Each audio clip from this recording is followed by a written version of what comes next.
रुक्मणी जानती थी कि दुर्वासा ऋषि किस प्रकार की मूर्ति है। कभी तो ये पूरे गांव का भोजन अकेले खा जाएंगे और कभी छोटे बच्चे जितना खाएंगे। उनने खीर ज़्यादा बनाई, खीर ज़्यादा बना के और दुर्वासा ऋषि के सामने रखी, तो दुर्वासा ऋषि ने उसको खाली जीभ लगा के झूठा कर दिया।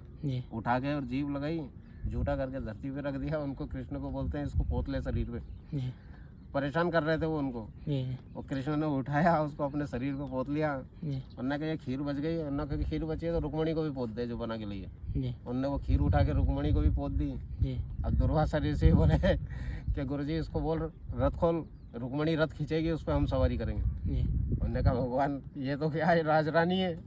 उन्होंने कहा जो बोल रहा हूँ वही करो। उनने रुक्मणी को बोला, वो भी बेचारी क्या करे, उनने रथ को कंधे पे धरा, दुर्वासा ऋषि बैठ गए। रथ चलने लगा। सारे यादवों को गुस्सा आ रहा था लेकिन बोल कोई नहीं पा रहा था। थोड़ी सी दूर गए और जाके देखा कि रुक्मणी लड़खड़ा रही है, मतलब अब चलने में समर्थ नहीं है। तो वो रथ में से कूद गए और दक्षिण दिशा की तरफ भागे। तो वो आगे आगे दौड़ रहे हैं, कृष्ण पीछे पीछे दौड़ रहे हैं। कृष्ण बोल रहे हैं पीछे से, भगवान रुको मेरी सेवा में खोट तो नहीं है। अरे कहाँ जा रहे हो? अरे कहाँ जा रहे हो आप? दुर्वासा ऋषि वहीं पे खड़े हो गए, उनको बोले कि हे महाबाहो तेने क्रोध को जीत लिया। जिसने क्रोध को जीत लिया वो जो ब्रह्मांड को जीत सकता है। और तेने मेरी ये झूठी खीर तेरे बदन पे लगाई है ना, तो गुरुजी ये पांडवों के साथ एक युद्ध होगा, उसमें तेरे को सारथी बनना पड़ेगा। मेरी झूठी खीर से तेरा पूरा शरीर अवैध रहेगा, कई सारे दिव्य अस्त्र चलेंगे लेकिन तेरे शरीर को खरोच नहीं आएगी। नारायण के प्रति, नारायण तो अनंत है गुरुजी, इनका कोई पार नहीं है। ये सारा रचना कार्य भगवान विष्णु जी इनको राज वैभव दे रखा है। नारायण नॉर्मल है, कभी क्रोध नहीं करते।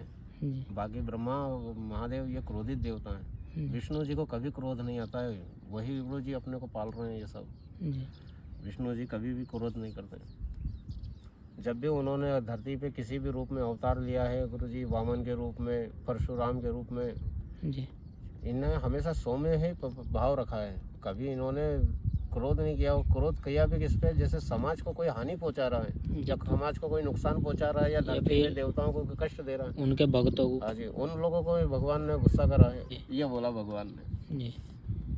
भगवान ने इनको यही कह के भेजा है।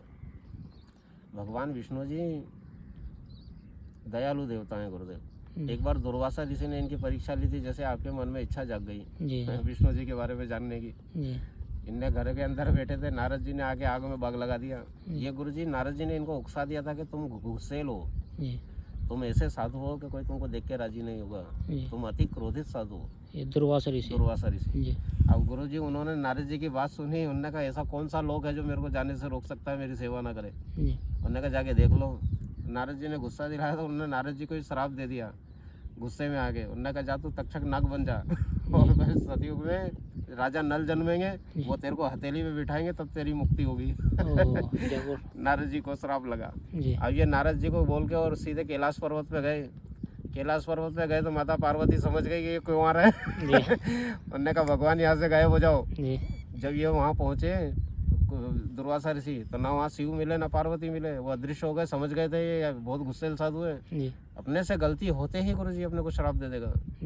अब उन्होंने ब्रह्मा जी के ब्रह्मलोक गए तो ब्रह्मा जी सरस्वती को बोलते हैं कि तुम जाओ, वही पागल साधु आ रहा है गुस्सेल, वो कुछ गड़बड़ कर देगा यहाँ पे। अब जब वो ब्रह्मा जी के कहने गए तो उन्होंने ब्रह्मा जी को बोला कि ब्रह्मा जी मैं कुछ दिन ब्रह्मलोक में रहूँगा, मेरे खाने पीने की तपस्या करने की व्यवस्था करो। तो ब्रह्मा जी हाथ जोड़ के उनको बोले कि भगवान मैं इस काम में असमर्थ हूँ, मैं ये नहीं कर सकता क्योंकि मेरी घरवाली भी नहीं है, मैं अकेला बैठा हूँ। भगवान ने मेरे को सृष्टि का काम दे रखा है, अगर आपसे कुछ हमसे कोई भूल हो गई और आपने हमको कुछ बोल दिया है तो मेरे सृष्टि का काम रुक जाएगा। आप वैकुंठ लोक जाओ। वैकुंठ लोक जब ये दुर्वासा ऋषि गए तो वहाँ पे भगवान विष्णु ने देखा कि ये दोनों गुरु जी इधर ही आ रहे हैं यहाँ पे। बाबा जी इसको संभाल पाना बहुत मुश्किल है। विष्णु जी लक्ष्मी जी के साथ अंतर्धान हो गए, गायब हो गए वहाँ से, खाली शेषनाग रहे। जैसे ही शेषनाग के कने गए उनको बोला कि तेरा भगवान गाय रहे। उन्होंने कहा भगवान तुमको क्रोधित हो, तुमको कोई शरण नहीं देगा। इतना सुनते ही वो उसी के ऊपर गुस्सा हो गए। उसको पद पर हाथ कर दिया, लात मार दी। लात मार के ये कहाँ गए? द्वारिका, श्री कृष्ण के यहाँ। ये विष्णु यहाँ बता रहे हैं कृष्ण जी। इन्होंने कहा गुरु जी अब वहाँ द्वारका चलो। जो पूरे ब्रह्मांड को पाल रहा है वो एक साधु को नहीं पाल सकता। जैसे ही इनको खबर लगी विष्णु कृष्ण जी को क्या गुरु जी वो साधु आ रहा है अपने यहाँ, तो उन्होंने रुक्मणी सत्यभामा जामवंती को पहले अल्टर कर दिया, उन्होंने सावधान रहना, कोई मिस्टेक नहीं करना, वो साधु आ रहा है।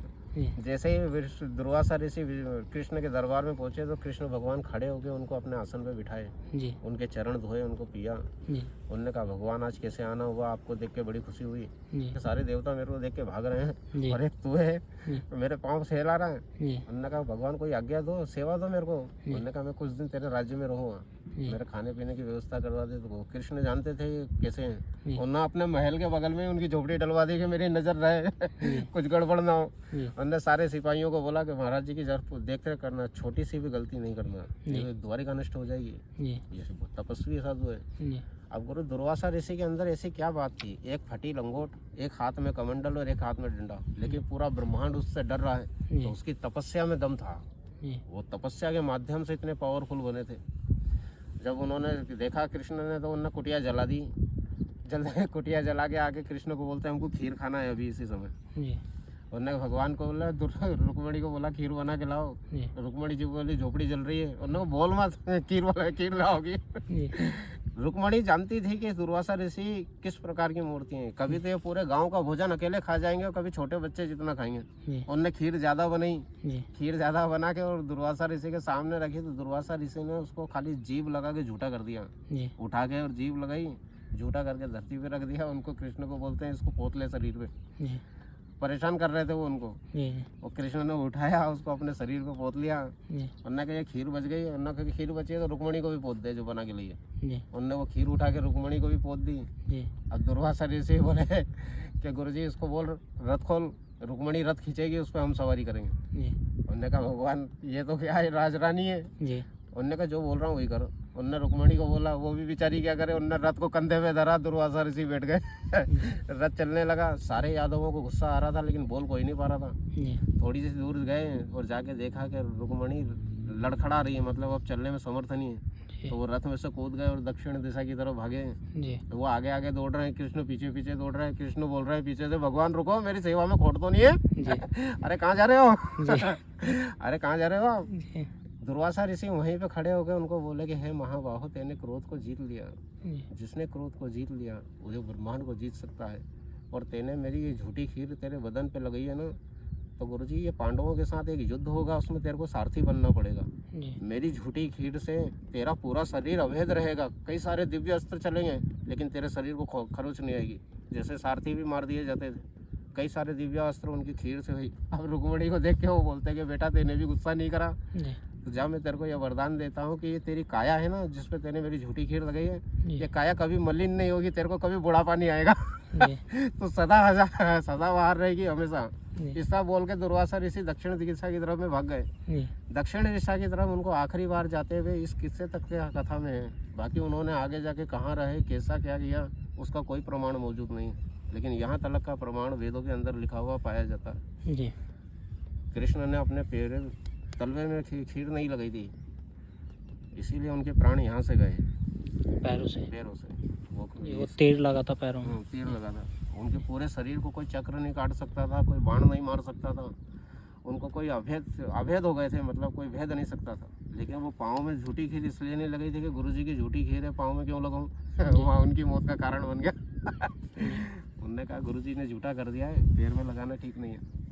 भगवान दुर्वासा ऋषि भी उनको बोले, सूचित कर गए, कृष्ण तेने पैर में खीर नहीं लगाई है, बच के रहना बेटा, तेरा प्राण यहाँ से निकलेंगे। उस बात को भूल गए थे गुरुदेव, मनुष्य तन में थे ना, इसलिए।